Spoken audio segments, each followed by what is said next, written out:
don't think shit, stink pink gators. My Detroit players, Tim's for my hooligans in Brooklyn. Dead right, if they head right, Biggie there, and night. Papa been smooth since days of under rules. Never lose, never choose to. Bruise, cruise, who? Do something to us. Talk, go through us. Girls want to us, wanna do us, screw us. Who us? Yeah, Papa and Pump. Close like Starsky and Hutch, stick to clutch. Yeah, I squeeze 3 at your cherry M3. Bang every MC easily. Easily. Recently, niggas frontin' ain't saying nothing, so I just speak my peace. Keep my peace. Cubans with the Jesus peace. With my peace. Packing, asking who want it. You got it, nigga, flaunt it. That Brooklyn bullshit, we on it. Biggie, biggie, biggie, can't you see? Sometimes your words just hypnotize me. And I just love your flashy ways. I guess that's why they're broken, you're so mean. Biggie, biggie, biggie, can't you see? Sometimes your words just hypnotize me. And I just love your flashy ways. I guess that's why they're broken, you're so mean. I put hoes in NY onto DKNY. Miami, DC, prefer Versace. That's right. All Philly hoes know it's Moschino. Every cutie with the booty, boy, the coochie. Normally, I don't post in either forums, in the forum or Proctor's server, but my genius, my brilliance for the joke openings will not be denied by such petty things such as the way things go. So, hitting the ground running. Satanic Temple claims abortion as part of their religion in effort to block abortion bans. Now, I remember reading not too long ago, this actually ties into the satanic Christmas display that got decapitated by the Giga Chad former military guy. Now, this is literally the same organization, the Satanic Temple, based in Salem, Massachusetts. It has filed for lawsuit in Missouri, Indiana, Texas, and Idaho, so it has been unsuccessful. So, like I remember, like, fairly early on, like, in the news cycle, they were, like, especially when the Christmas display was making the rounds, they were very specifically, we're not a religious organization. It's like, blah blah blah blah blah blah, and now they're trying to play the religious card to push in a bunch of like pro-life bills. So it's just kind of like, motherfucker, you can't have it both ways. It's just like, why? You can't have it both ways. They're trying to game. Like, I know all of them are cons. Like, every single one of them are cons. I know. But it's kind of just like too much on the nose when you're trying to have your cake and eat it too. It's like critics say their legal strategies are shaky. Yeah, no fucking shit. I like this line. They are really out of touch, Mr. Shiner told the Epoch Times. I mean, most Americans find the story like this kind of horrifying. People making light of abortion. And it's just like, I agree. Yeah. Again, this is also like the Satanic Temple, so it's kind of like one big money grift, organized orgies, like giving the middle finger to like due process. It's just like, they're not fooling anyone. Nope. All right, next. Victor Davis Hanson, the absurd border con. In 2021, President Joe Biden opened a wide, inherited, secure southern border that had finally stopped mass illegal immigration.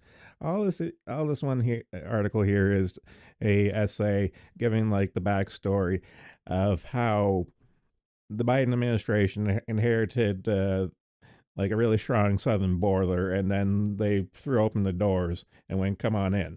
And now, with the 2024 election cycle gaining momentum right now, they're trying to gaslight the American public into saying like, no, we inherited a Swiss cheese border from the bad orange man. That's literally the gaslight hill they're trying to die on. And it's so fucking retarded. It's just like, I'm in awe. I am in awe of how stupid they think the average person is. Don't get me wrong, the average person is a fucking idiot. Don't get me wrong. But the fact they're trying the gaslight on a level of this magnitude is just like awe-inspiring. I don't know if there's any lines that really gave me a good chuckle in this one. We saw the absurd answer this week. Shameless Democrats try to enlist naive and foolish Republicans to bail them out on a comprehensive immigration bill. Yeah, I think I covered this here the other day of how they tried to shoehorn in a bunch of border crap, even though it was actually like, like maybe like a couple $1 million for like the border, but everything else was going to Israel and Ukraine. And they're like, no, no, no, no, no, you need the, no, no, no, you needed to divorce those particular bills. I think that's what they're going on about. Alejandro Mayorkas. We're going to come back to him very shortly.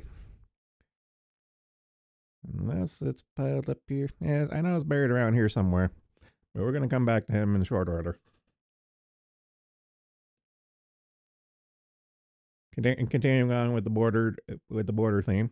Invasion spreads to unfenced U.S. northern border amid record-breaking surge of illegal entries detected. I've covered this over the last few weeks of how the northern border does not nearly get as much press, read, funding as much as the southern one gets. At least the southern one has a bunch of states that would be like, okay, fuck the federal government, we'll look after our own border. But as far as the northern states go, a good chunk of those there are Democrat run. So good luck having them ponying up the funds and manpower to man the border. And this also covers shadowy network of secretive nonprofits. I've covered this over the last few months. Like I remember way back when I covered like the Doctors Without Borders, the United Nations, the Red Cross, all those NGOs handing out pamphlets of like, okay, you go here, you talk to this guy, you take this train, you go to this safe house, yada yada yada, of how they are promoting and aiding and abetting illegal immigration. And they're like, oh, no, we're totally not doing that. I was like, motherfucker, it's in your goddamn books. It's like, we have literally your printouts. It's like, come on. And it's the same deal with the northern border, too.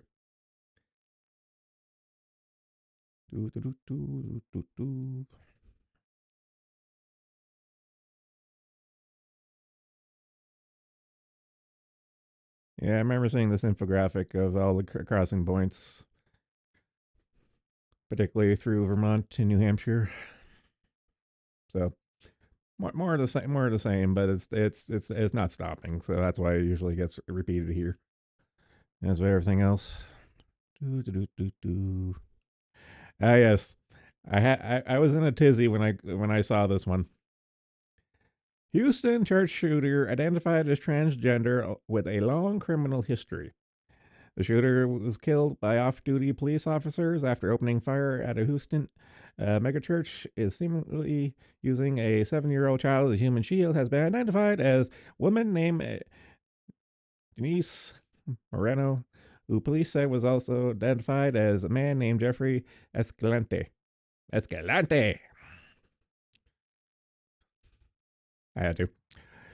Police said a woman in her early 30s entered Lakewood Church February 11th wearing a trench coat and backpack. That's stereotyping. Fuck off. That's our thing.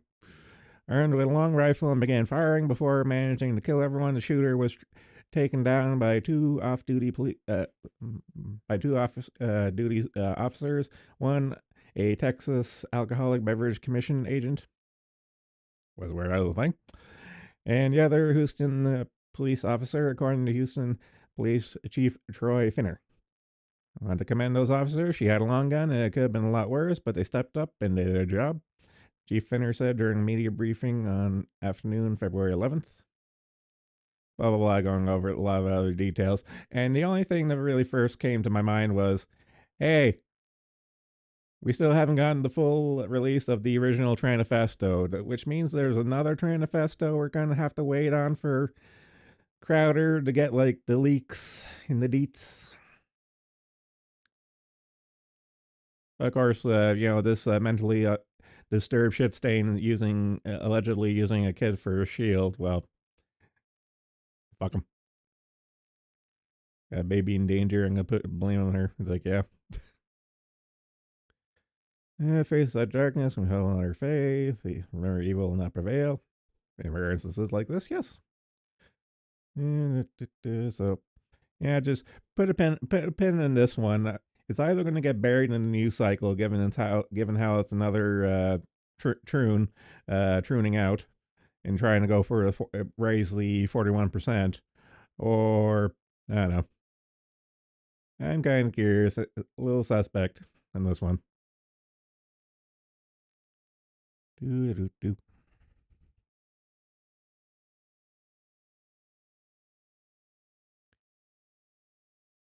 Yes, this House GOP seeks Biden her dementia transcripts recordings. So, for those who aren't aware, Biden had a little sit down uh, with one of his contemporaries in a little meeting to assess his mental faculties in terms of being tried for the improper document storage thing that they tried to crucify Trump for. So he had a meeting to assess his faculties, whether he's fit to stand trial for that, and it came out he's not fit to stand trial for that. And everyone's kind of like, hold up, if he's not fit to stand trial for something you tried to go for Trump on, we want to see we want to hear the recordings. And they're like, no, we're not going to release the recordings. Like, motherfucker, you're going to release those recordings if they're pertinent to him not getting convicted for something. It's like, this is kind of important considering he's the president of the goddamn United States. It's like, this is a little bit in the wheelhouse in terms of, relevant to our interest. So there's a little tizzy going on about that right now. Yeah, that's pretty much all it comes down to. I'm kind of curious if anything will come of it.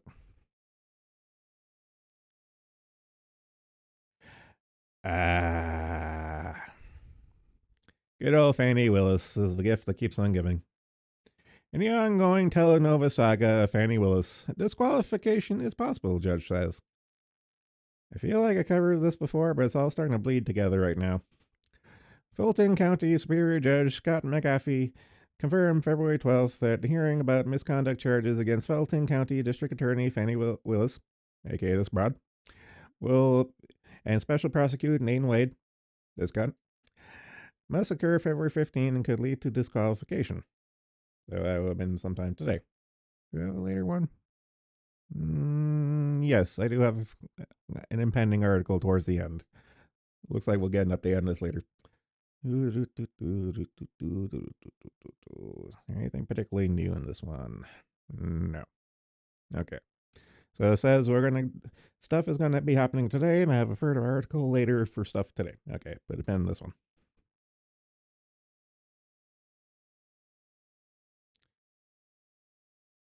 Speaking of ongoing sagas, John Fetterman, aka the guy who had a stroke and still got voted in, but apparently went through rehab and became a conservative. John Fetterman is not the progressive politician everyone thought he was. Financial backing from progressive Democrats helped John Fetterman flip a long held Republican U.S. Senate seat at Pennsylvania in 2022. During the first 2 years as senator, Mr. Fetterman has often surprised progressives and conservatives alike with his outspoken positions that have challenged party dogma. Going over a couple instances, like he was one of 4 Democrats who voted no to increasing debt ceiling.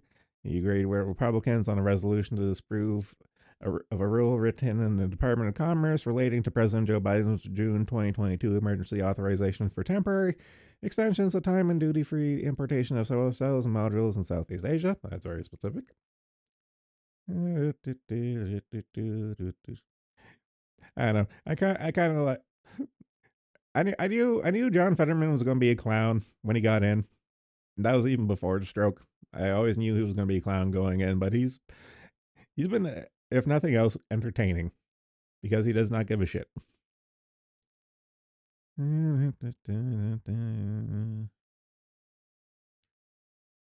Yeah, so I was just going over a few of his more noteworthy votes and kind of railing against party lines and stuff. But again, I find him very entertaining. So anytime I see his name in the news, I'm just like, oh, the current day court jester is acting up again. What's he doing this time?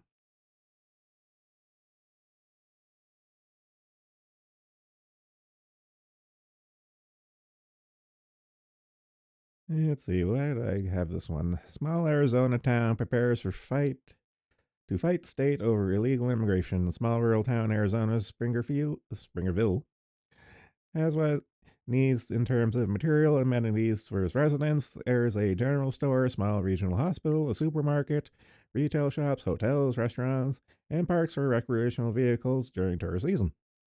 Okay, sounds like general cornbread America. Let's see, town closest neighbor is Eager, population 4,800. Nearest city is Shaulo, population 11,000, about 50 miles southwest across the vast Golden Hills and open range. The only thing I pride myself with this little community is we band together. Springerville's mayor, Shelley, Redhead told Deepak Times, we love each other and we take care of each other. I hope that holds true when it hits the fan. I imagine that the fan's going to get hit very soon, given the title of this article. Although Springerville sits 300 miles from the U.S.-Mexico border, doesn't mean shit, because Border Patrol cares about 500 miles. The illegal immigration crisis almost landed on its doorstep last year. This year, Miss Redhead fears another showdown with her state officials as the border crisis grows much worse. I've been dreading 2024 because I know that is what we're in for with a presidential election. It's not going to be a pretty year. In May 2023, Arizona Governor Katie Hobbs and her staff pushed the idea of busing illegal aliens to Springerville. Actually, I remember this article. When I remember this the other year when it was relevant. Housing them in a 189,000 square foot dome stadium, the Round Valley Sphere. Yeah, I do remember this. Yeah, because they were going to bus all the illegals and house them in the arena, and everyone was just like, "Fuck off," and they won for a little while. So it looks like they're still winning? Question mark. But the town moved against it. July 19, 2023, Springerville's town council passed a binding resolution signed by the mayor that said no to a town footing bill for immigrants, illegal or legal. Good for them.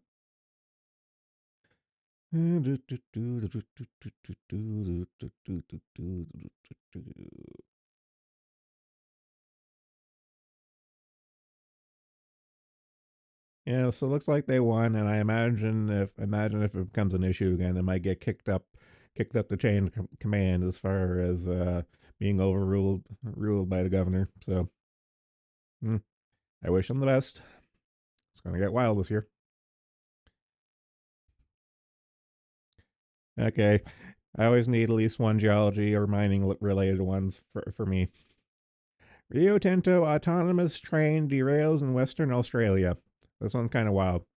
Rio Tinto said on Tuesday that an unloaded autonomous train derailed on Sunday evening at about 120 kilometers west from Western Australia's Namur port. The world's largest iron ore miner said that no one was injured in the accident, which involved about 38 wagons of the self-driving iron ore train. It noted the derailment happened on a dual-track section, which means the trains can continue to operate in the area, limiting disruption. An investigation has begun, and the appropriate regulators have been notified. Work to recover derailed wagons has also commenced, a Rio Tinto spokesperson said in an email. A similar incident occurred with an autonomous Rio Tinto train in June last year, when as many as 30 wagons left the tracks at about 20 kilometers from Dampier. So, it seems like there's track issues in the area. Yeah, Rio Tinto doesn't really have a good track record for this kind of shit. They're kind of like second to like only Vale when it comes to like little oopsies here and there. But then again, I read about more mining sector news than I actually do report. So it's a little more familiar for me. Rio Tinto's peers, BHP, and Fortescue have also reported derailments of their iron ore operations in recent months. More infamous Pilbara train derailment took place in 2018 when BHP was forced to deliberately push a runaway train off his track. The machine was almost 3 kilometers long, with 4 locomotives and 268 wagons fully laden, and at one point reached an average speed of 110 kilometers an hour on track between Newman and Port Hetland. Rio Tinto ships iron ore from Dampier Port through Cape Lambert in the northern part of Western Australia. The company operates 14,000 ore carts across the Pilbara rail network, each of which holds an estimated 118 tons of iron ore. Now, there's many problems with this here. One is an autonomous train. That's already like strike one. Strike two, we've all we've all sat at like railroad crossings and stuff, and it takes forever to train to go. And it's kind of one of those things where it's a conflict of interest in that if you want safer trains, they need to be a lot shorter with more a lot shorter, uh just shorter but more instances of trains. But what they do to cut costs is that you have just one long ass train with multiple motors, and that's the way everyone runs. And people think that's the way it is. That's the way it is, but it's not the way it's supposed to be. If you want to, like, they'll always him and ha about committing to safety and stuff, but it doesn't. It never rings true. It always rings hollow, because what they'll do is they'll just pay off everyone for the immediate disaster and just move on to the next disaster, and that's the way it's been. So I don't know, it's kind of frustrating, especially because like in Ohio, it was like all those nasty chemicals and stuff, but this one here, it's like iron ore, and again, you're moving iron ore. There's like a fucking wall, like a wall of iron moving like over 100 kilometers an hour, like derailing. That shit is not nearly as nasty, but it's just as scary, especially if you're anywhere near the area. So, I don't know.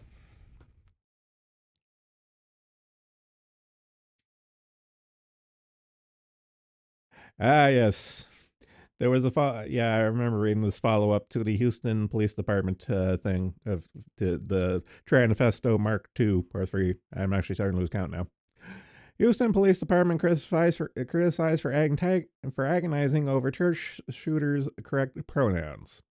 Houston Police Department received criticism for agonizing over the culprit's correct pronouns after an attempt mass shooting inside Joel Osteen's Lakewood Church.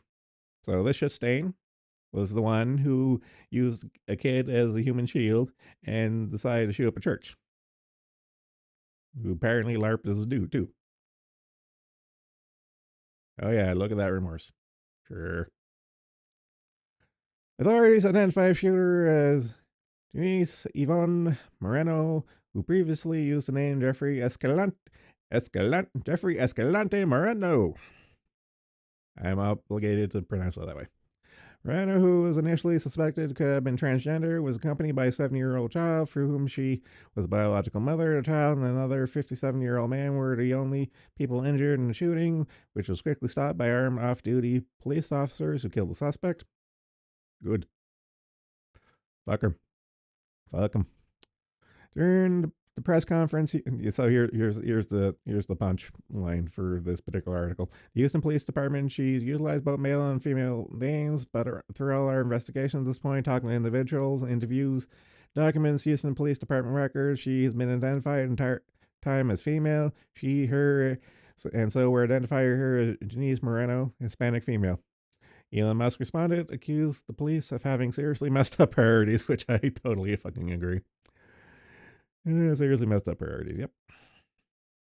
Moreno, originally from El Salvador, also reportedly had written the words Free Palestine, of course she did, on her AR-15. Although authorities later clarified that the word was just Palestine, the shooter, who had a long criminal record, entered the church wearing a long rifle, a backpack, and a trench coat. Anti-Semitic writings were also found inside the vehicle Moreno drive to the church. The child was shot in the head during the incident and is not expected to survive. That just brings my blood to a boil. Despite charges of assault weapons, marijuana possession, forgery charges stretching back to 2005, and a history of schizophrenia and mental illness, but I repeat myself, as well as harming her own child twice, Moreno was able to legally purchase AR-15s.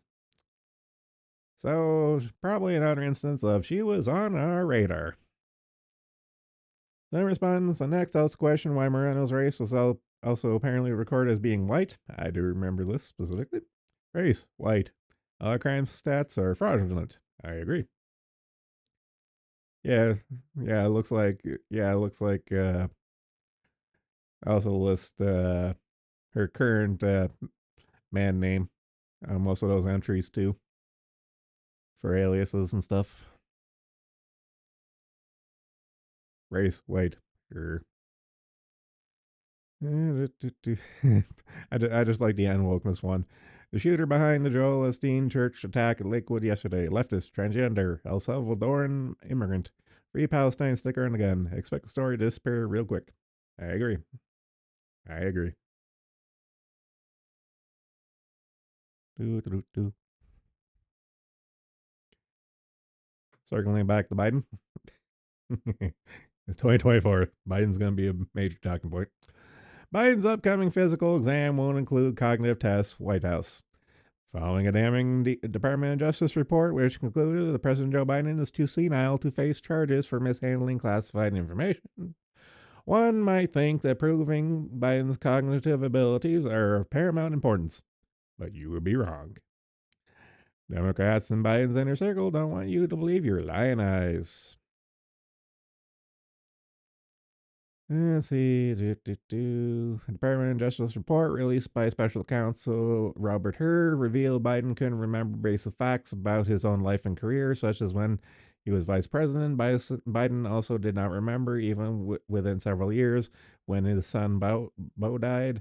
Doctors have called for a test. Something isn't right, even if it's minor. It must be explained to the public. Dr. Stuart Fisher, a primary care physician at a nursing home in Bronx, told New York Post. The horse is out of the barn. Not only does Biden have an infirmity of some degree, he has delayed producing objective evidence. He added, yet no test for Biden. Monday, the White House confirmed that Biden won't receive a cognitive test on his upcoming physical, as White House Dr. Kevin O'Connor says he believes Biden proves his cognitive ability every day in how he operates and how he thinks. I just can't. Fuck. They really are circling the wagons with this one. Oh, fuck. Yeah.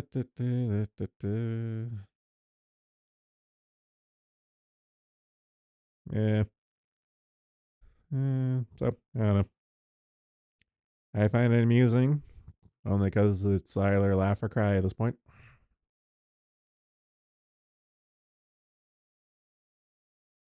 This shit stain. Whites are psychopathic. University of California speaker uses Black History Month to launch into racist attacks. University of California, San Francisco, of course, is under fire this week after housing a racist speaker who attacked white people as psychopaths and claimed that black women can be legally raped.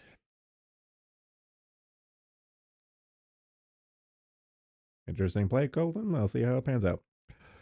The conservative campus group posted clips from the event in which author Dante King lambasted the United States and its institutions as racist and maintaining a white rape culture.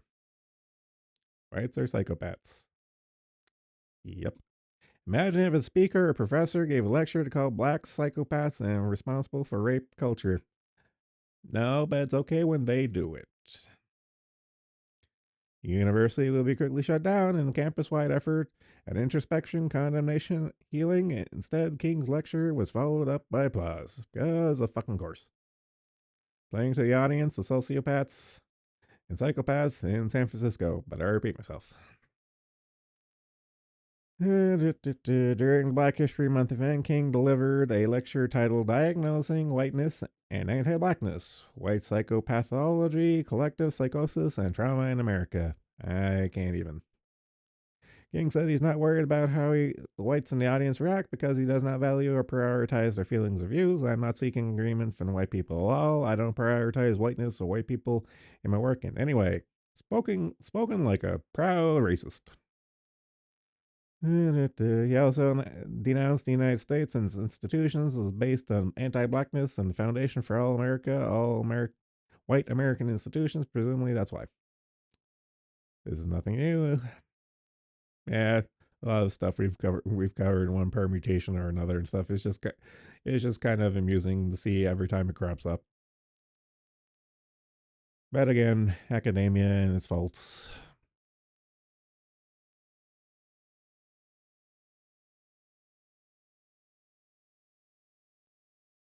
In the rare instance of what's a good way to put this? Clarity, I shall say. EV slowdown isn't over yet, RBC says. For the better part of the past 6 months, we have been documenting a slowdown of EV adoption, with major legacy automakers scaling back on investments, switching to hybrid plug-in models, and saturating the market with competition. And then from the RBC, that's Royal Bank of Canada. For everyone who don't know, Leaf, that's the Leaf Bank. This week seemed to suggest that the slowdown isn't close to being over. Analysis Tom Nairn wrote on Tuesday morning in the notes to clients, key takeaways thus far from earnings season are the EV slowdown is not showing any evidence of inflection. Level 4 autonomy headwinds continue to persist, and fears over supplier inventory overbuild are likely overblown. No, not really overblown. Is that the ESG bubble burst and all the inventories are being liquidated because the gravy train's done. That's all it comes down to. Yada yada yada yada yada yada. So I don't know. It's kind of fun. It's kind of funny that the banks are slowly catching up. It's like, oh shit, this is a bad investment now. We got to pull out. We got to tell our investors to pull out, and that'll never not be amusing to me. Speaking of another one from Canadian Connections, Molson Coors boosted ad spending to capitalize on Bud Light's decline. Fourth-quarter earnings results from Molson Coors Beverage Company reveals that it ramped up marketing dollars to advertise its core brands, while competitor Anheuser-Busch InBev envies Bud Light. Fuck, that's a lot. Bud. Just call it Bud at this point. Fuck. Continued losing market share. This follows Bud Light's disastrous partnership with transgender activist Dylan Mulvaney, which nuked the brand 10 months ago. Shares of Molson Coors, maker of Coors Light, a top competitor to Bud Light, jumped 4% in pre-market trading but gave up all gains in the cash session. Earlier, the company announced earnings that beat average estimates for earnings and net sales. Good for them. Blah blah blah. Yeah, kind of just fluffing the investor. Yeah, they're just kind of fluffing the investor call and whatnot, saying like, yeah, our competition's down. We've came in to justify spending for market. Blah blah blah. Is it time to end Bud Light boycott? No, never forgive, never forget. Fuck them. The X user above says no, and I agree.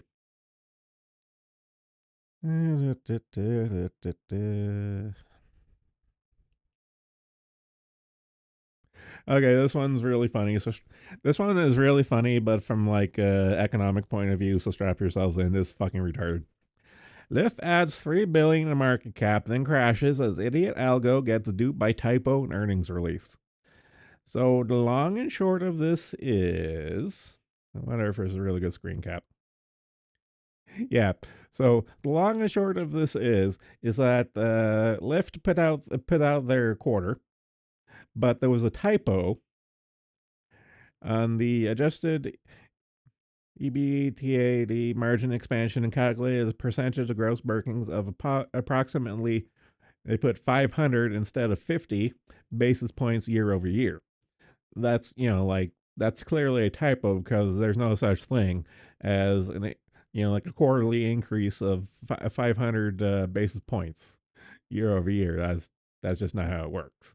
But I I am a proponent of the dead internet theory.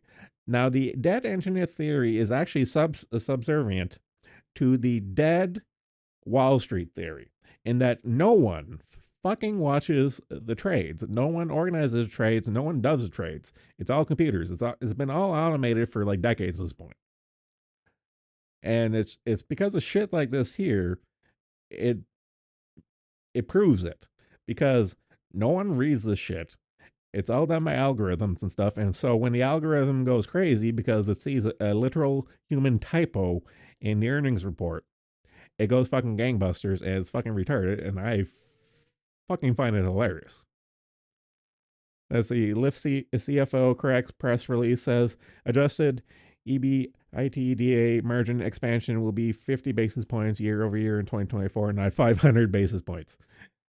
And that, ladies and gentlemen, is how you wipe out thousands of shorts who are margin called and forced to cover in after hours training, and then you blame it all on a typo. Going forward, expect every company that has been slammed by relentless shorting to issue guidance that strategically adds one or more zeros to revenue, EBITDA or EPS growth projections, adding billings and imaginary market cap thanks to idiot algos, and then admitting it was all just one big misunderstanding.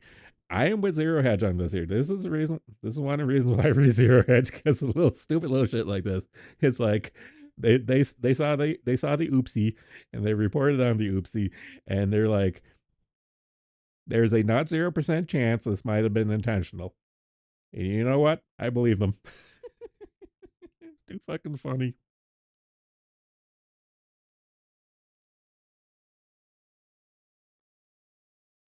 House okay, yeah, so this is the follow up to the border shit. So the border is not going to have a resolution anytime soon, but this is a step in the right direction.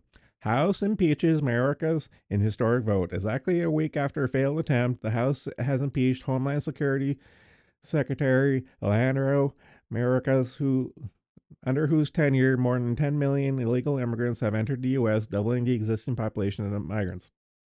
With a vote of 214 to 213, woof.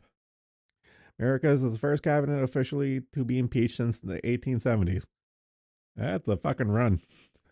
It's like, how bad do you have to be at your job to be the first one in a couple hundred years? damn, you're a couple hundred years to lose your job. Fuck. Let's see. Last week's efforts. Yes, here's the fun part. Last week's efforts to impeach Mayorkas failed by one vote because 3 Republican votes, with all the Democrats against the move. The vote was made possible only by the return of House Majority Leader Steve Scalise, who missed last week's vote while undergoing treatment for blood cancer, according to The Hill. Mayorkas was accused of demonstrating a willful, systematic refusal to comply with the law and breaching the public trust, which the Democrats suggested was nothing more than a disagreements over policy of performing filings. I fucking can't. But not impeachable crimes. Secretary Mayorkas is a danger to every American. Representative Dan Bishop said on X, I'm voting to impeach him. Yada, yada. Okay, I actually do like this is somewhat relevant. Like, meanwhile, what's this? Huge Judicial Watch just found a document showing America's personally rejected the Secret Service protection for Robert Kennedy Jr. This is simply despicable. It took a federal Freedom of Information Act lawsuit to force out this information speaks volumes. It's like, funny that. Fucking Robert, it's like Bobby Kennedy Jr. was like, hey, I'm not getting fucking security details even though I'm in the running for president. And it's just like, looked like it came down to one guy. Funny how that works. Yeah, well, this fucker won't be missed.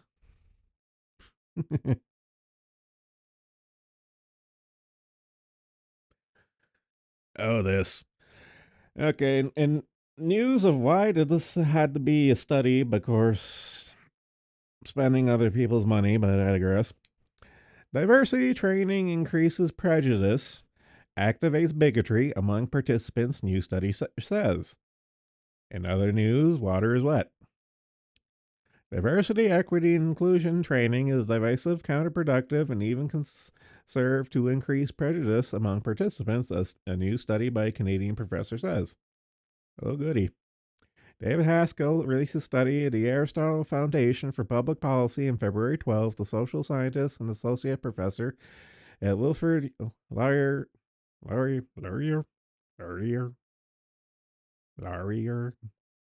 recognize his name. I don't think I ever heard it pronounced.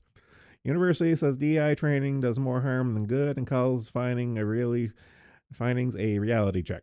A growing number of high-profile cases suggest that diversity workshops and supporting materials regularly promote questionable claims, particularly about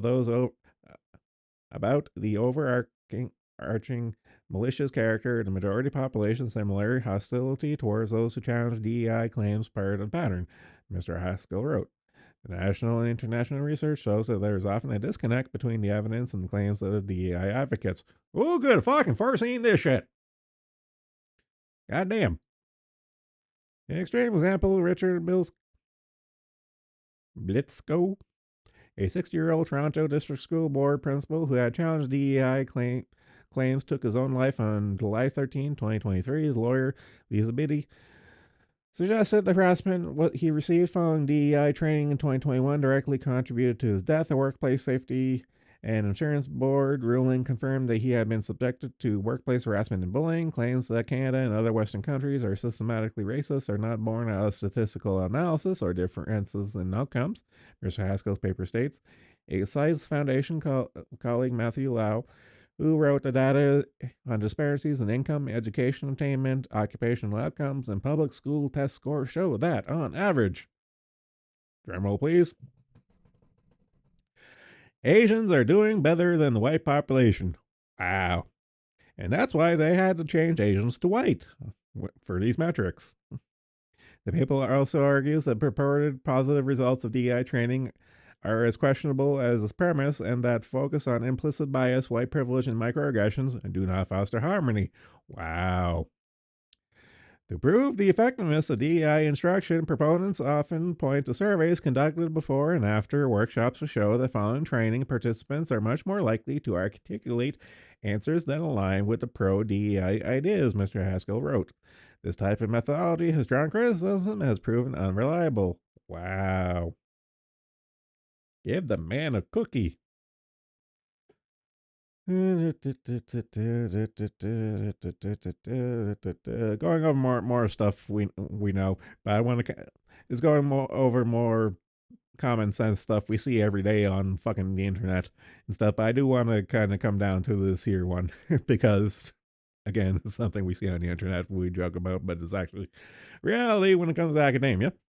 Asians reclassified. In a 2023 submission to the U.S. Supreme Court, students of Asian descent were shown to need entrance exam scores of 450 points higher than black people to have the same chance of admission to Harvard and University of Northern Carolina at Chapel Hill. The combined highest score of math and verbal skills was 1,600, so Asians needed to be nearly perfect. In the summer of 2023, the U.S. Supreme Court struck down the racial quotas as unconstitutional and violated the federal civil rights law. Mr. Haskell argues in his paper that Canada is different. It's not, motherfucker. You piece of shit. Goddamn. Canada has no such legislation. In fact, our Charter right and freedom or human right laws allow for discrimination against the majority of population. This constitutional allowance has now resulted in employment postings that, in the name of DI, explicitly promote, reverse, or recycle racism. Yes, and this is a bad thing. Okay, this is a bad thing.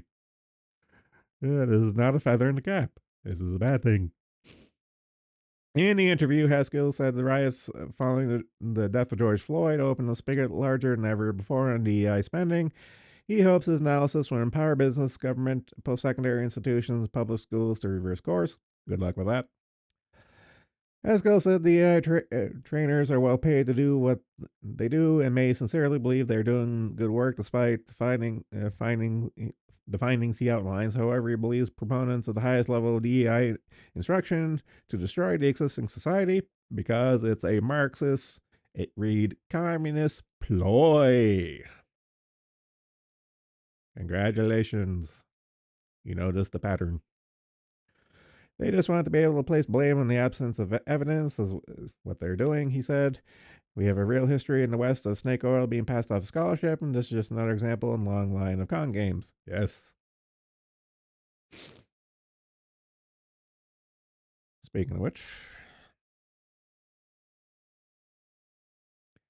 secret partnership fueling climate change, climate hawk journalism. Doesn't actually roll off the tongue.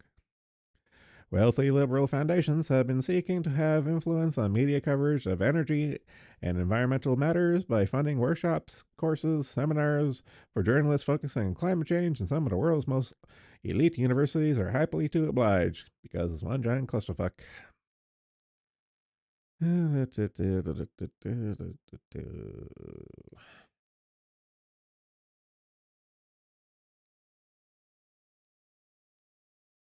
Yeah, so it's going over. Yeah, so it's going over the how the powers that be have the media in their back pocket, and thereby also have uh the schools and universities and the research centers in the back pocket, and it's all one giant incestuous clusterfuck, which we've covered before.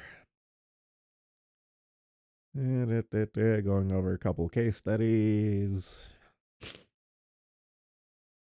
Yeah, it's kind of more or less the same stuff we usually cover, but it's still a good read anyway.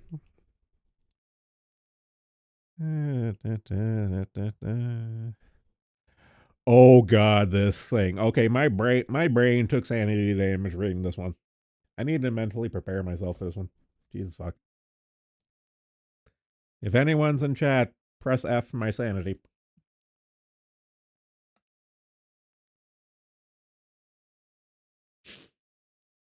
Oh god. Okay. Medicine now diagnoses the non-white oppressed with an oppressive case of weathering. Oh god, I'm not prepared for this. This is going to be so fucking retarded. Well, I know it's retarded because I reread it, but still. In 19, I'm reading this because this is a wild ride.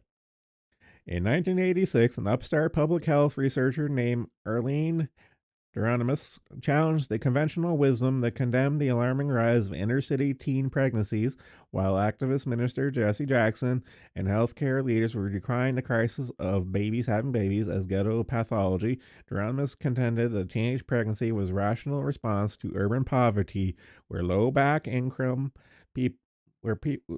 black people have fewer healthy years before the onset of heart problems, diabetes, and other chronic conditions. Oh god. Okay. Although Durama's claim gained little traction at the time, the concept she pioneered, weathering, eventually became the foundation for social justice ideology and is now upending medicine and social policy. She has stated in interviews that in her writings that the term weathering was intended to evoke the idea of erosion and resilience. A white professor at the University of Michigan, whom the New York Times hailed last year as icon, Dramas has combined race theory with data and statistics to argue that the chronic stress of living in an oppressive white majority society causes damage at the cellular level and leads to obesity and other health conditions, resulting in shorter life expectancies for African Americans. In more than 130 published studies, she has expanded the weathering hypothesis from an explanation of poverty harming one's health into a dystopian sociological worldview that identifies middle class assimilation and professional striving within the American creed of hard work as the silent killers of people of color. We're just getting started. I'm reading this one fucking verbatim because it's fucking wild. It explains a lot of shit. Living in according to dominant social norms of personal responsibility and virtue is not universally health promoting, Geronis wrote in a Harvard public health essay last year. On the contrary, if you're black, working hard and playing by the rules can be part of what kills you.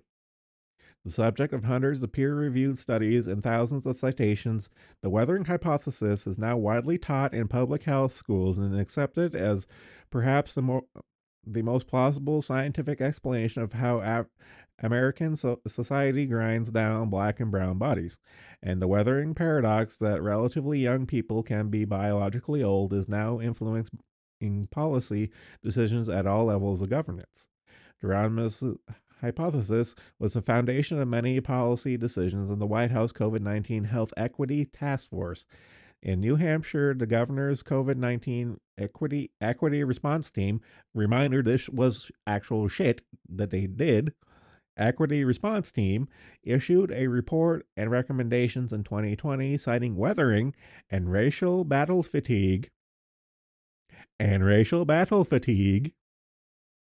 one more for emphasis, and racial battle fatigue as documented and established realities of American life.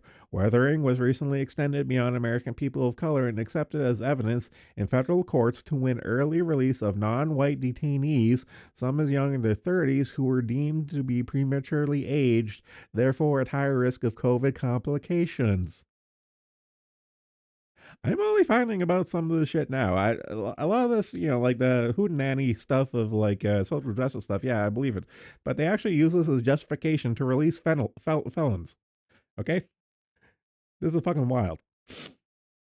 Some critics beginning to push back against what they see as heavy-handed COVID-era politicization of healthcare. Kingsbury, research director Do No Harm, a nonprofit that seeks to keep identity politics out of medicine, I covered these guys before, said that the uncritical acceptance of the weathering hypothesis as factual science has created an aura of invincibility. Unfortunately, judges and other policymakers look to academic journals to be authoritative and trustworthy voices on what is evidence and what is science, said Kingsbury. So you sneak in stuff in there, and unfortunately, as far as a lot of people are concerned, you've created knowledge. More broadly, Boston University Public Health Dean Sandro Galea warned in a new book, Within Reason, A Liberal Public Health for a Liberal Time, that his profession has veered into overcorrection and revolutionary excess. Galea doesn't name names in the book, but he rebukes public health advocates for favoring political narratives over empirical data, denying the reality of social progress and fixing on utopian quests to create a world free of risk. Duramus did not respond to emails requesting an interview for this article. Kills the breeze. The rise and reach of Duramus' weathering hypothesis, a once obscure and idiosyncratic idea that is becoming conventional wisdom in medicine, provides a window of how activist rhetoric and social justice ideology, pioneered by feminist, queer, critical race theorists, are recasting healthcare as a Machiavellian power struggle between the privileged and the oppressed. Stop me if you heard this shit before. Public health field has long focused on social determinants of health, such as one's environment and socioeconomic status, as contributors to health outcomes. The weathering hypothesis takes political empowerment to the next level by medicalizing social relations and politicizing medicine. Weathering prefigured the flood of medical research that centers race in public policy and supplies rationale for such moves as 265 public authorities declaring racism as a public health crisis, health officials jettisoning colorblindness and prioritizing people of color for COVID vaccinations, and heart treatment and medical school training future doctors and social justice activism. A lot of these articles, I don't even have to hover over them. I know we've covered before. Especially when we went on that little rabbit hole of like, no, they didn't actually do that. And it's like, yes, they did. I do distinctly remember the stream.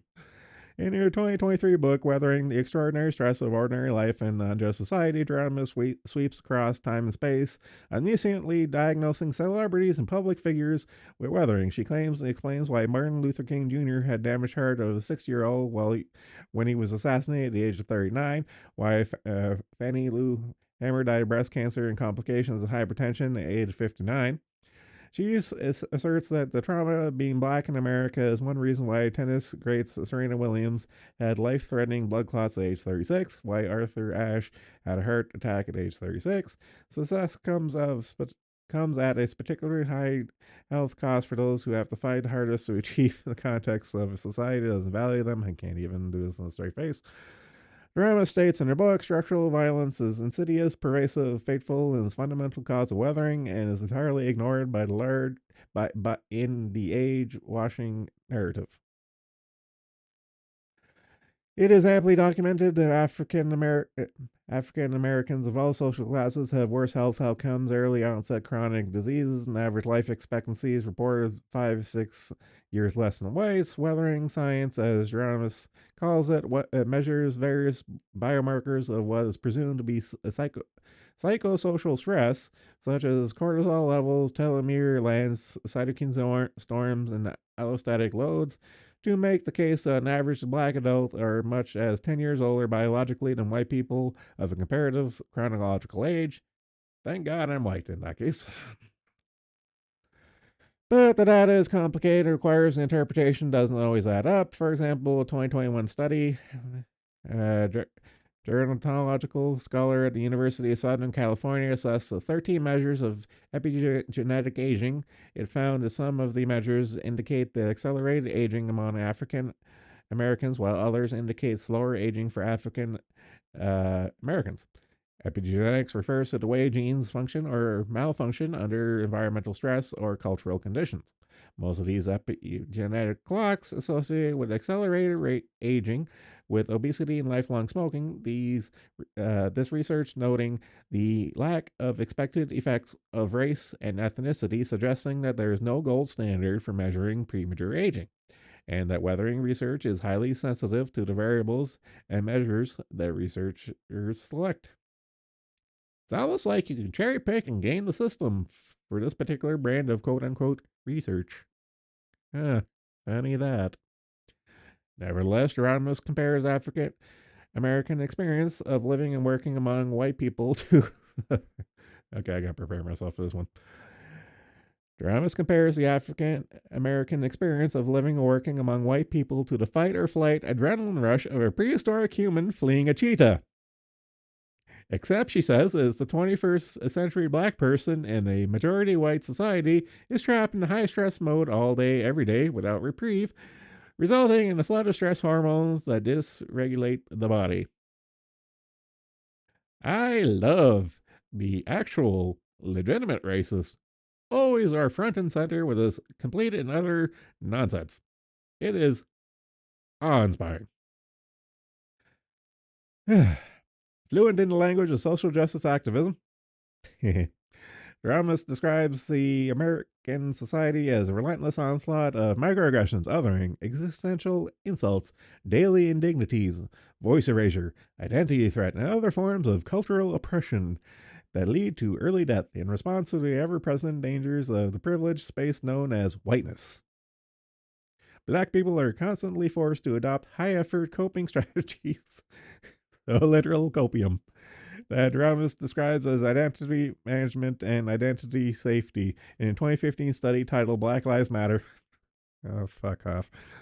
Ramos and her co-authors estimated that racism and weathering caused 2.7 million excess black deaths in the United States between 1970 and 2004, a death toll of genocidal proportions. So all I'm hearing is that cops really need to step up their game. That's all I'm hearing from that one.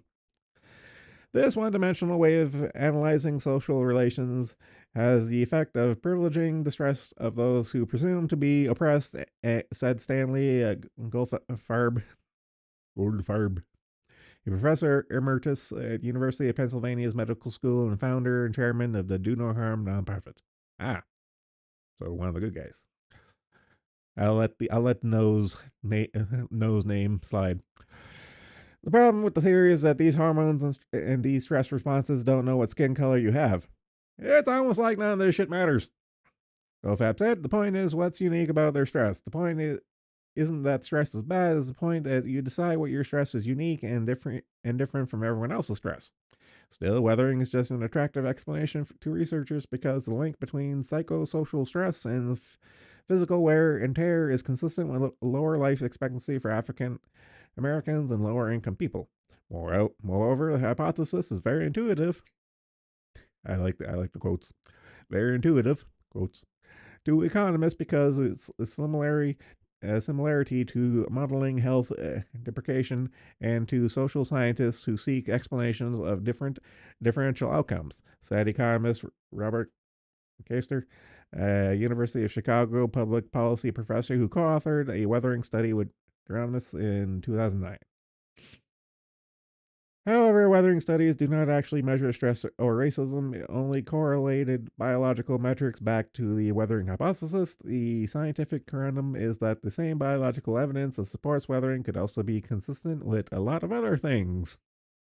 That's the rub. Gressner said in a phone interview, it's always a measurement problem. Weathering is a hypothesis, still in search of definitive evidence. Good luck with that. Gressner said, I've never seen one study, including my own, where it is a definitive study that is really a smoking gun that racism or prolonged psychosocial stress causes adverse health outcomes. Stress and racism are assumed as causes of overeating, smoking, and other unhealthy habits, in large part because of the public health field and medical research steer clear of explanations that are genetic, biological, behavioral, or cultural, which would violate the rule that prohibits blaming the victim. Hey, it's almost like they have a built-in out. See, I just solved the riddle. They have a built-in out for this shit. That chronic cascade of stress hormones in the bloodstream may also psychologically propel us towards eating comfort foods that high in fats and sugars, or to turn to alcohol or other drug for relief. Only makes the problem all the worse. Dramis writes in her book, this leaves only one permissible option: structural oppression. A reader of these studies will be struck by the absence of alternative explanations. Almost like it's by design.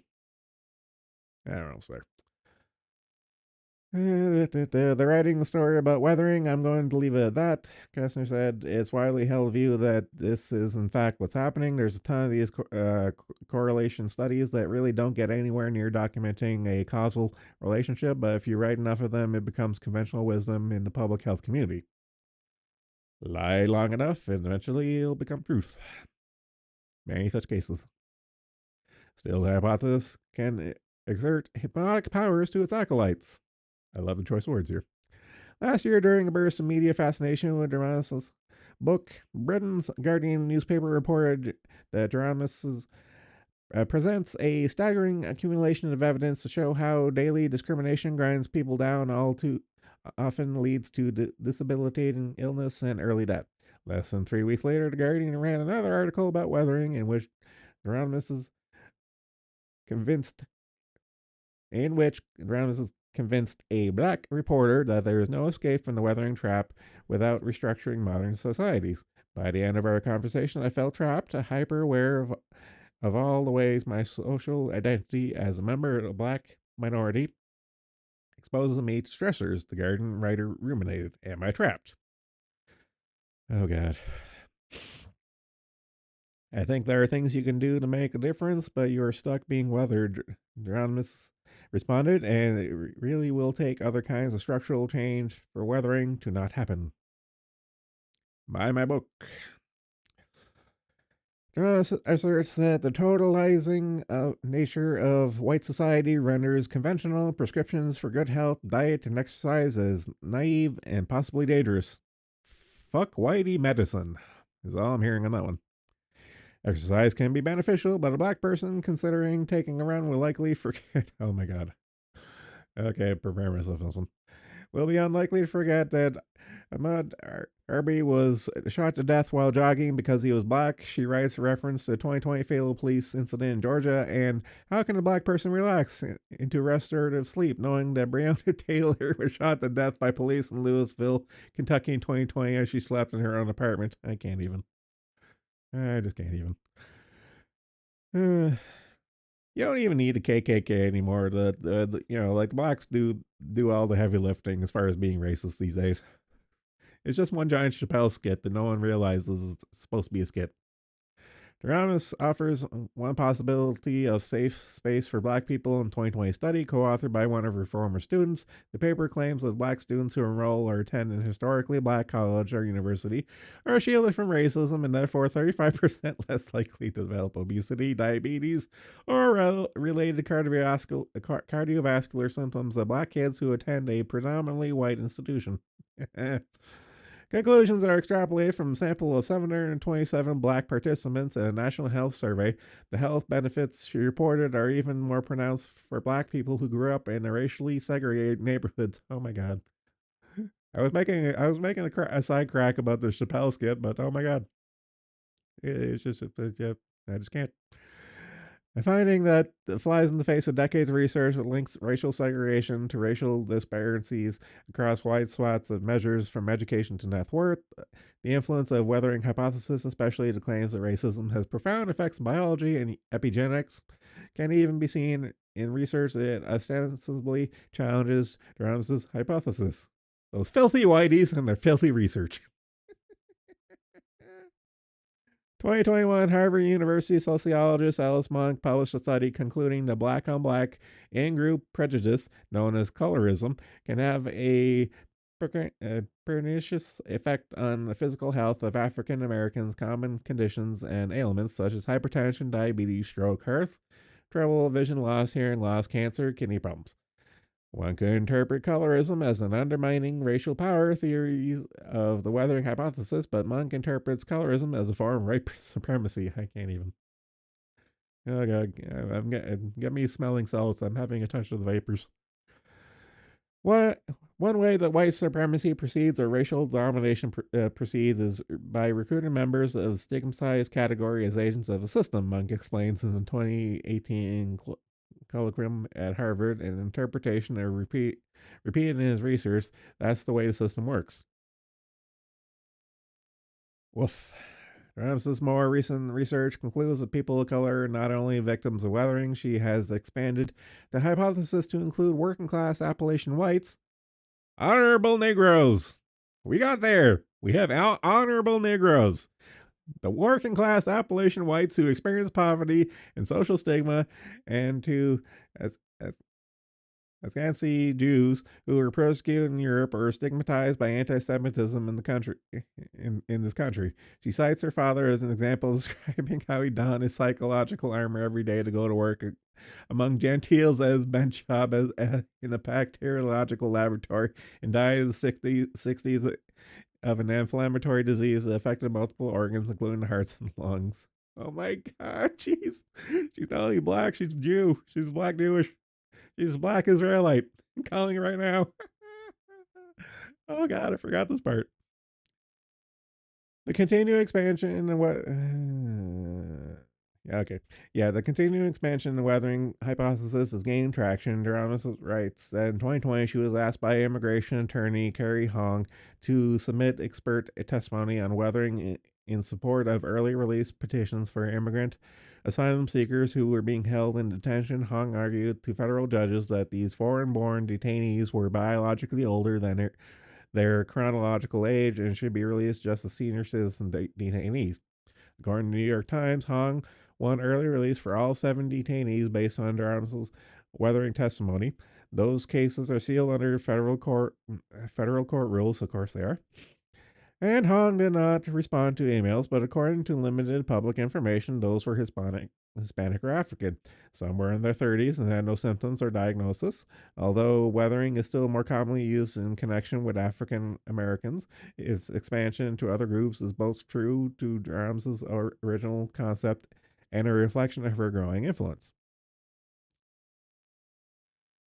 A hypothesis first developed to correct what she saw as moral judgment and victim blaming of the black underclass developed into an expansive theory in the United States as a soul-crushing, body-destroying, totalitarian hellscape she has ominously called the Surrounded.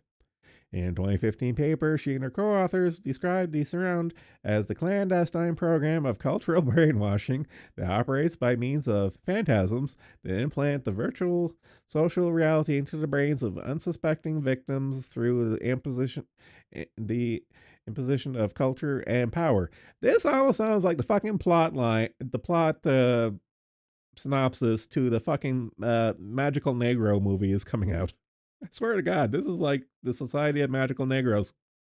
This is literally the plot. Oh my God. This is the gift that keeps on giving. The paper does, however, suggest the health equity for the oppressed is attainable through total immersion in social activism, of course. Counter narratives, oppositional gaze development are critical conscious raising and protest. Ultimately, the subject of weathering is linked to the whole range of progressive moral concerns, from the gender binary to the climate change, and the solutions that Geronimus proposes in her book include the return to collectivism. There we fucking go, commies! In the form of extended multi-generational cross-household woman-centered kinship networks. There it is. Contrary to popular opinion and accepted wisdom, she writes, healthy aging is a measure not how well we take care of ourselves, but rather how well society takes care of the rest of us. Okay, black, Jewish, commie. Fuck. Oh my God. Oh, this was a trip. I need this one. Oh God. Okie dokie. Where was I? Okay, back to regular scheduled clown world. Other than a treatise of insanity. But I would argue this is just another brand of treatise of insanity. Over 100 Chinese websites pose as local news outlets in 30 countries, a report. At least 123 Chinese websites are disguised as local news outlets in 30 countries to disseminate pro Beijing disinformation, according to a recent report from the Citizens Lab, a digital watchdog in Canada's University of Toronto. Broken clock. So it's just going over a lot of examples of what they're called and where they're at. But we've covered this repeatedly, both in terms of industrial espionage and the quote unquote like hidden police departments and stuff. So it's not terribly surprised that China has a bunch of fake newspapers, fake radios, fake websites and stuff, pandering the great Xi Jinping and the Chinese Communist Party. So it's not really a big surprise that this shit is going on. But it's kind of refreshing to see it get called out and brought into the light. So I think it's neat. Ah, yes. Now that I properly raised my blood pressure. Because there's like two or three in a row that really raised my blood pressure, so let's just get them out of the way.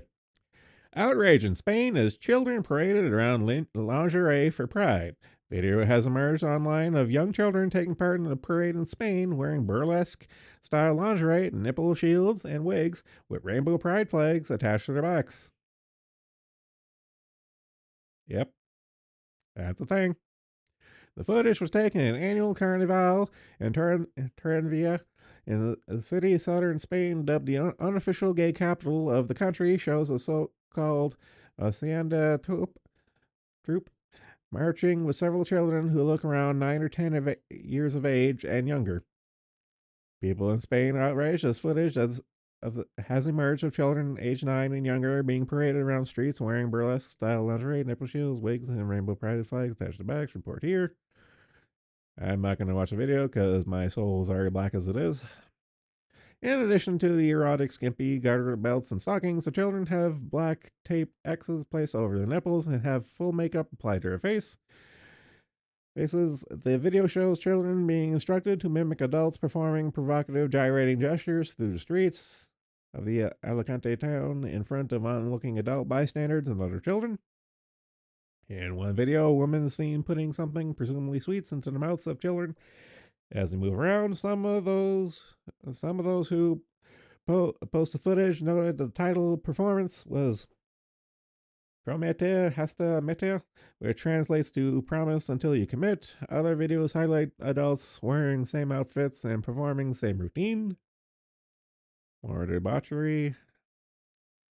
One respondent writing Spanish notes Spain. Children dressed as sex objects parade the delight of local pedophiles, progressivism, they call it.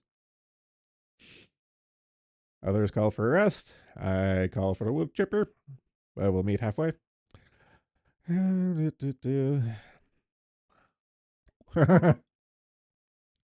Scott Mitchell.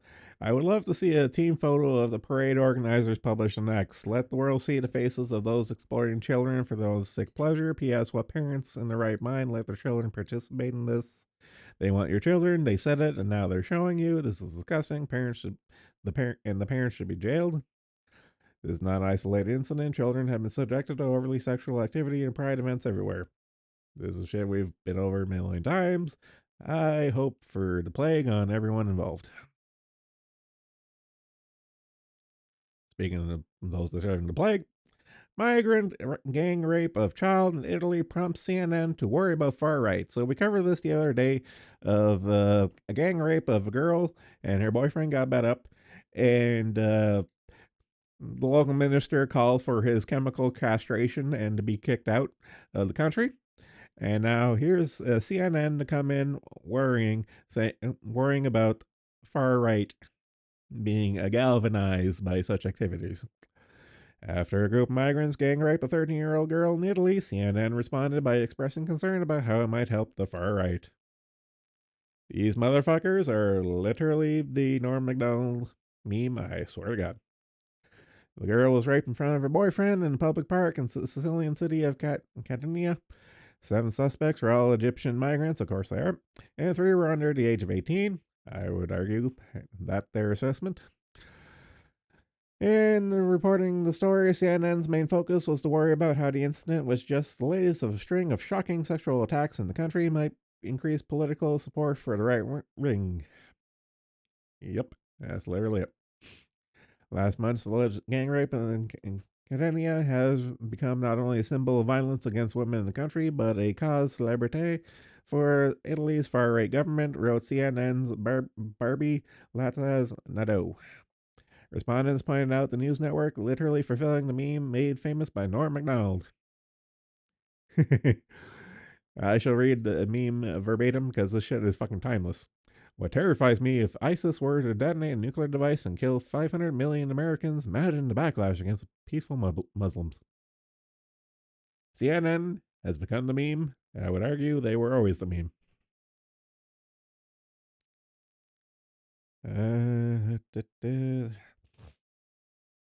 CNN piece also highlights the scathing op-ed of the right-leaning newspaper Il Giornale because it accurately pointed the fact that mass migration is driving sexual crimes across Europe. Heaven forbid someone points out the obvious. Why are these individuals without any requirement to access international protection still in Italy and have not been subjected to expulsion, the editor wrote.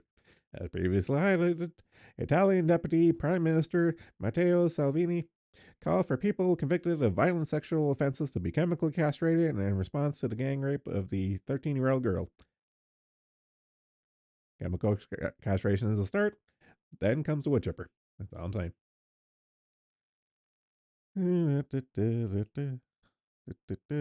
Okay, this one's actually a little more entertaining and bring down my blood pressure.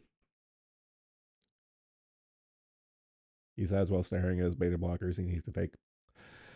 Russians man in Washington. Putin says he prefers Biden over Trump. If there was ever a kill shot heard around the world, this was it.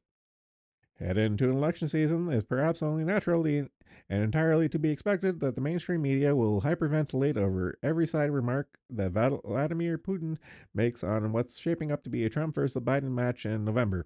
Russian interference is no doubt always looming darkly on the horizon, we are told. The Russian leader's Wednesday response to a question asked at a state media interview has triggered an avalanche of headlines Wednesday night. When asked to choose his preference for next U.S. president, Putin answered Joe Biden and explained due to the 81-year-old Democrat incumbent being more experienced, predictable, and old-school politician. Is this Putin doing some hilarious trolling after years of Russian interference narrative pushed by the Dems?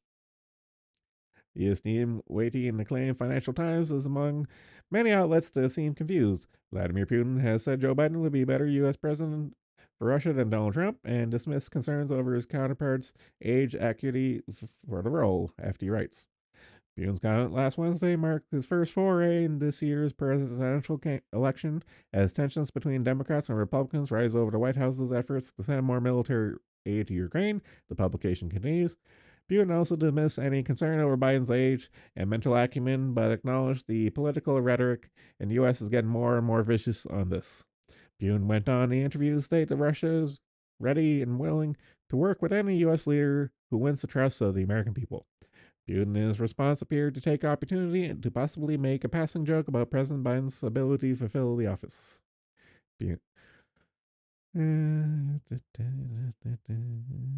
Putin noted back when he met Biden in Switzerland in 2021, it was the case that even if at that time people talked about him being incapacitated, but he saw none of the kind. He added, yes, he was peeking at his papers, and to be honest, I was peeking at mine, no big deal.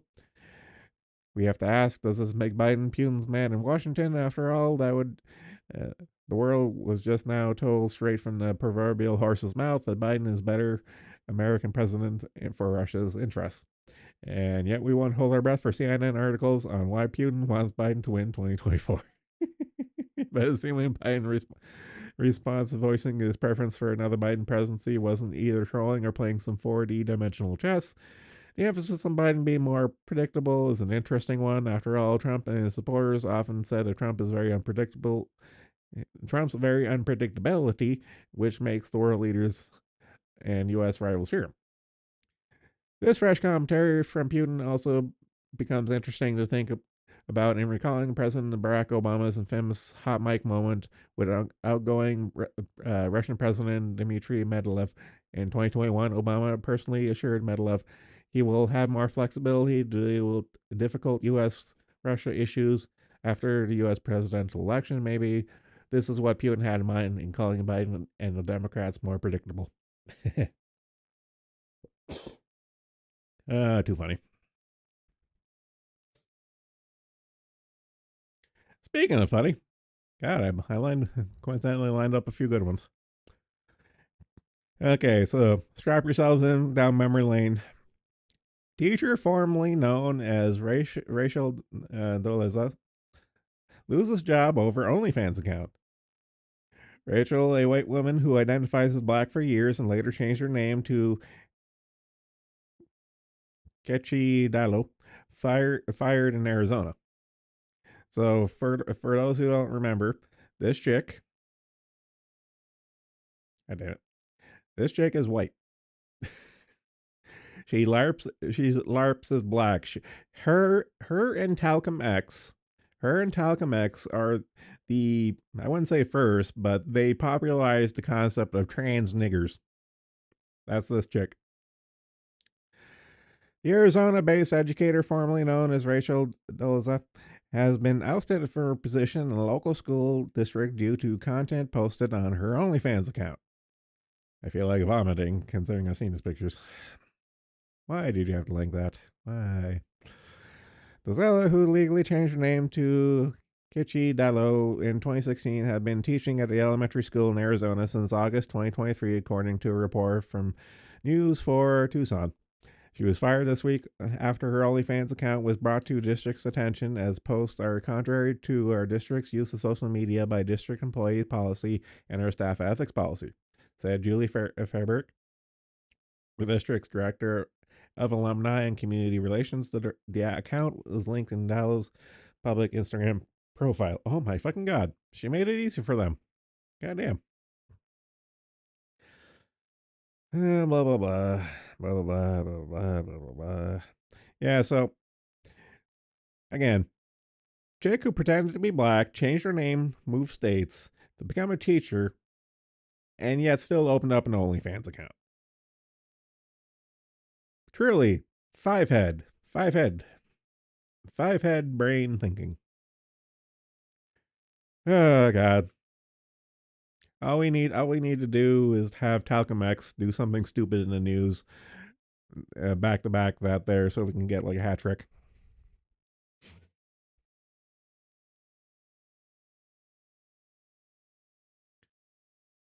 Oh, you bastard. Okay. Back to the fun climate stuff. Scientists try risky air and water experiments hoping to stop climate change. Stop me if you heard this before. Scientists desperate to stop or reverse climate change are dumping chemicals into the ocean, spraying salt water in the air. What can go wrong? I discuss the short and long term. I'm going to summarize the short and long term. Don't do it because it's fucking retarded and you don't know the long term effects. There. Saved you a lot of problems. But he goes over all the specific details. So stuff like creating artificial clouds to bounce off solar radiation or move precipitation around, like artificial rain, shit like that, and changing like ocean currents and stuff. It's pretty much all this end of the world level bullshit that you see in like disaster movies kind of shit and stuff. And it's just like, and of course, if like these hoot and toon, climate scientists are like, yeah, nothing is ever going to become wrong from our research. Like, trust us, bro. It's like, no. Like, look at some of this shit. Like dumping lye in the ocean. And Massachusetts researchers at the Woods Hole Oceanographic Institution plan to pour 6,000 gallons of a liquid solution of sodium hydroxide, a component of lye, into the ocean 10 miles south of Martha's Vineyard this summer. They hope the chemical base will act as a big tablet of Tums, lowering the acidity of a patch of surface water, absorbing 20 metric tons of carbon dioxide from the atmosphere, storing it safely in the ocean. Actually, I do like this line of him venting, and I kind of resonate with this. I'm not. I was born until 1980, so I don't want to hear any like old man jokes on this one. But I like this line of, "This reminds me of half-baked ideas in the 1960s we discussed in grade school. The idea back then was to spray charcoal in the Arctic ice to stop global cooling." It's like, yeah, it's like more things change, more stay the same, and just like more stuff, like, you know, like space-based methods. So like literally the Simpsons meme of a giant mirror and stupid shit. It's just like, it's all so dumb, and it's, and you know, like fucking world dominating idiots like Bill Gates totally buy this shit and totally believe it and stuff. And it's just like, fuck, man, just leave the world. Much like the children, leave the world alone. If you leave it alone, it will heal on its own. Just leave it alone. That's all you have to do. Fuck.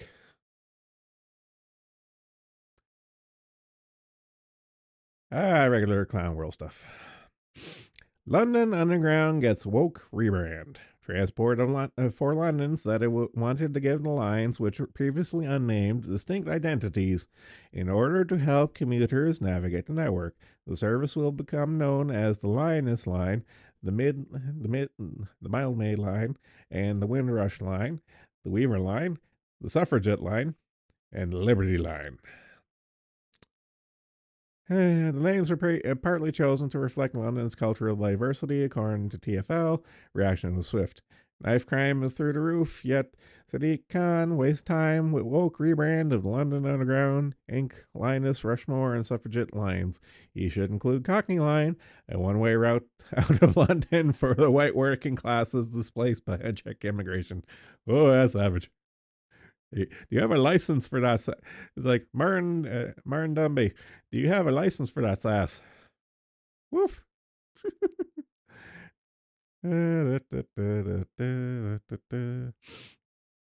Is this what citizens of post-Soviet countries felt seeing everything they knew change? How long will it be before lines are renamed after Mary Seacole and Diane Abbott until Nelson Column is pulled down to make way for another Windrush memorial? Some wondered whether a diversity rebrand was in honor of wondrous benefits diversity has brought to London. POV, you're taking a train on Windrush Line.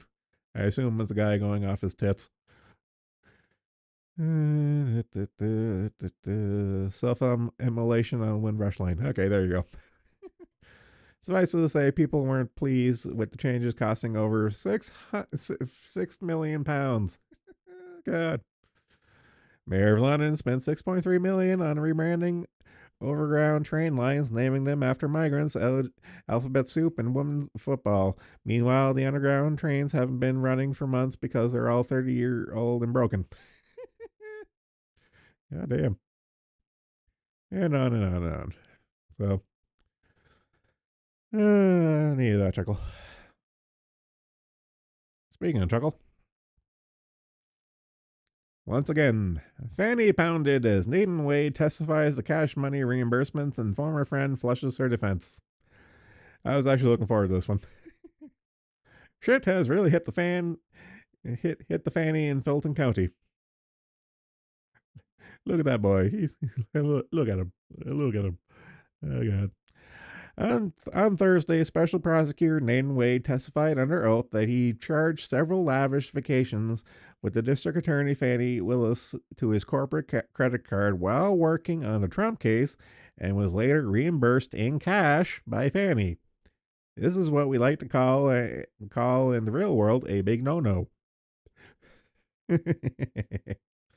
The relationship between Wade and Willis on the subject of evidentiary hearing as part of Willis's sprawling racketeering case brought against former President Donald Trump and 18 co-defendants for the alleged efforts to overturn or correct, depending on the results of the 2020 U.S. election in Georgia. Wade also testified that his marriage was irrevocably broken in 2015. His wife agreed to a divorce, but they held off because their children were still in school. Oh. I like this line. 2020, Fannie Willis asked why the people of Fulton County should support her for district attorney. Because they deserve a district attorney who won't have sex with his employees, because they deserve a district attorney that won't put money on their own pocket. You can't make this up. Going over history we've covered over a million times.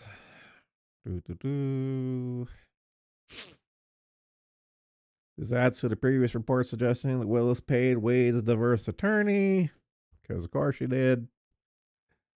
I don't know, man. That's just fucking wild. It just doesn't stop. Speaking of shit that doesn't stop, it should. On one hand, you have fake Chinese news websites, and on the other hand, this is scary. Soros prepares takeover of 200 radio stations ahead of U.S. presidential election.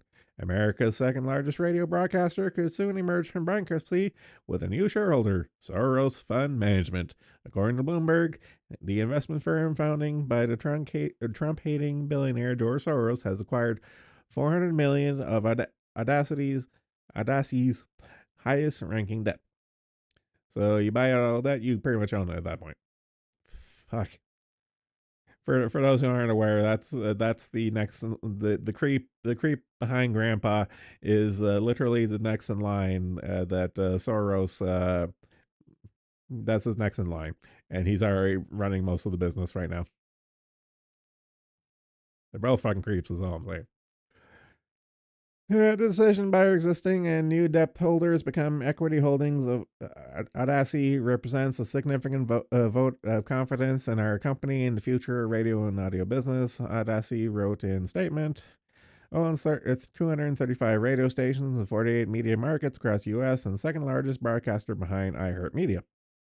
Under Audacy's bankruptcy plan, existing shareholders will be wiped out and high-ranking creditors will be repaid with stock in a restructured company. The proposal required bankruptcy court approval, Bloomberg noted.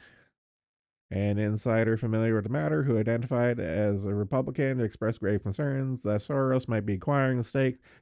And here's the rub. This is the important part. The stake to sway public opinion ahead of the 2024 presidential election, according to the New York Post. This is scary, a source said. I agree. Another source explained to the New York Post that the Soros stake equals about 40% of the company's senior debt, although not a majority. It could yield effective control of the broadcaster when it emerges from bankruptcy. I'm sure if it emerges from bankruptcy, he'll just pay off the other ones. Let's not kid ourselves. So, like I said, 2024 is going to be wild, especially the election season. It's just starting. This is just the preliminaries. And going to end off on poking the retarded, that is to say, Inspired Idiot of the Week, American Psychological Association. Can selecting the most qualified candidate be unfair? Asked researchers in a recent study published by the American Psychological Association. Oh, God. I'm not going to go verbatim on this one here, but it's pretty retarded.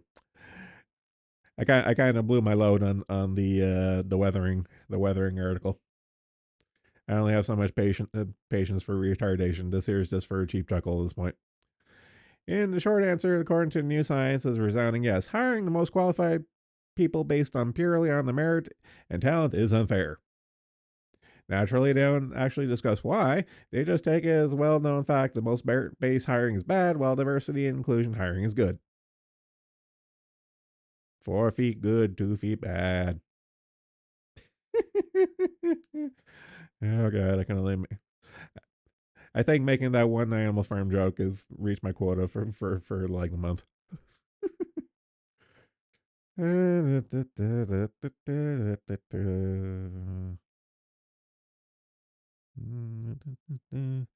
Yeah, so it's mostly a bunch of bullshit trying to justify of equal outcome as opposed to equal opportunity. Like the basic bullshit that we've been over like a million times in various different permutations. So, yeah, I'm kind of out of that one. Oh, I got nothing. No one say Boon Discord? Nope. Gonna mosey on over to Asylum, see if there's any updates worth talking about. Since I posted the Virgo live because I wanted to self masturbate my ego with the jokes.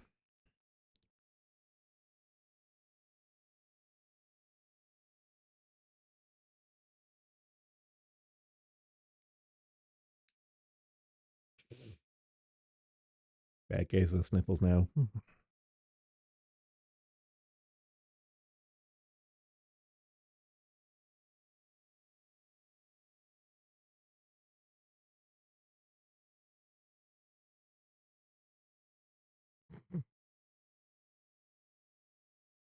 Yep, pretty quiet. See if there's anything going on Proctor's neck of the woods.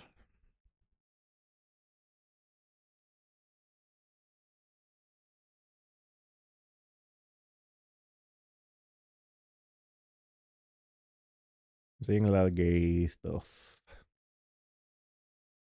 So business as usual.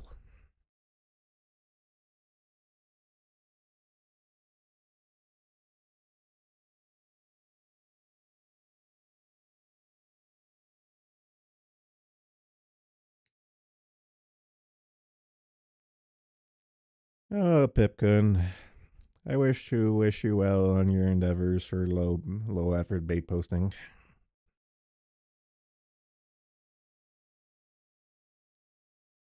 Pipkin could have been the Aviel of the West, him and his Jew bride. And how you put that curse on him.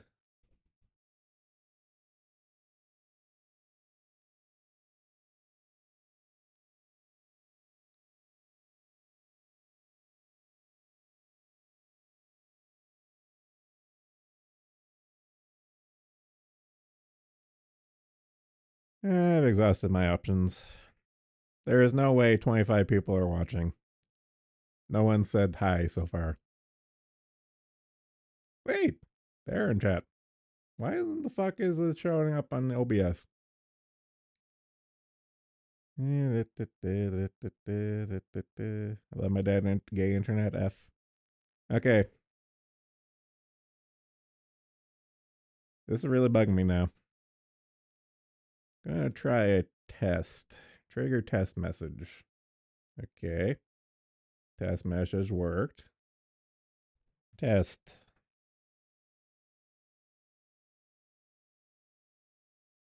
What the fuck?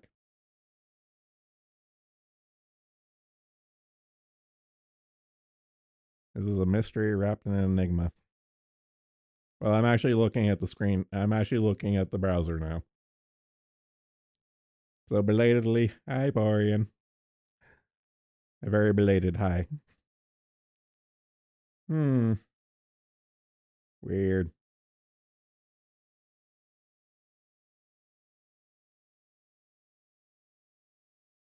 Let's see.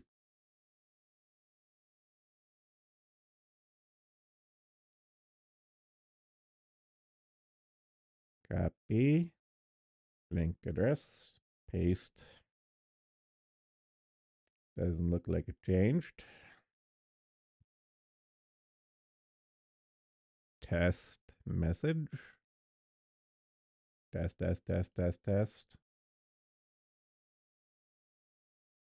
Clear. Test 2. What the fuck? It's not even showing up in the doc either. It's up to date. This is weird. This means this has happened before. I am frustrated. Huh. I don't want to re-add another one, but I'm going to just add a test one. So I'm going to hide the regular one that should be working and add browser. Chat 2. Paste. Okay.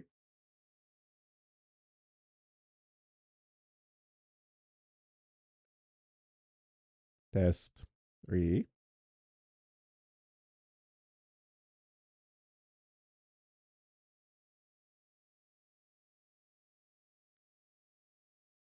Over everything, so it should be showing up. No, not archive. Trigger test message. Clear. Test 4. Okay, something's funky.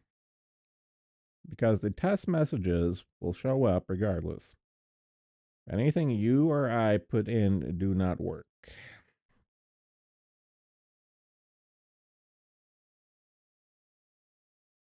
I'm going to chance it and... Oh, I am a fucking retard. I know exactly why it's not working. I know exactly why it's not working. Because I am a fucking retard. Okay, remove chat 2. Turn on chat 1. Pop out chat.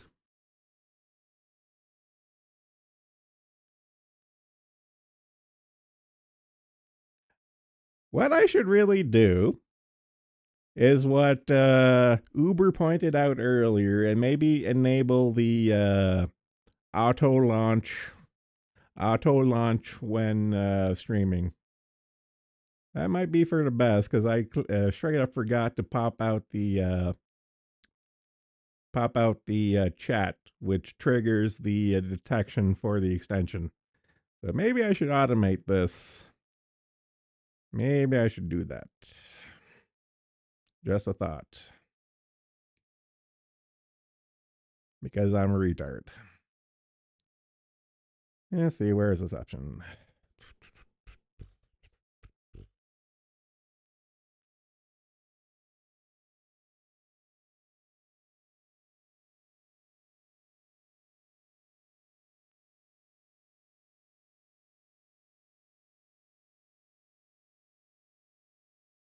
It's events. Gotta be around here somewhere.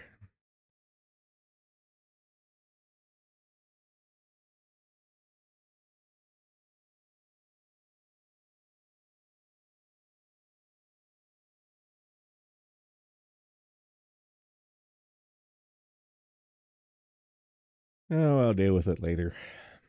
Just make a note for myself in the morning. Turn on auto launch / pop out chat because I am a turd. Dot.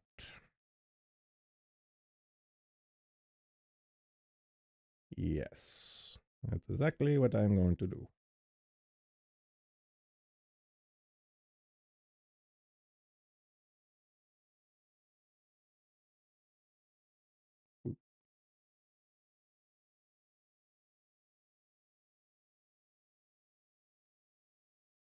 Yeah, okay. Live and learn. And then get loves. So I'm gonna call it there. We're gonna find that setting off stream and be ready for next time because again, I am a turd. So thanks for watching. Take it easy. Later.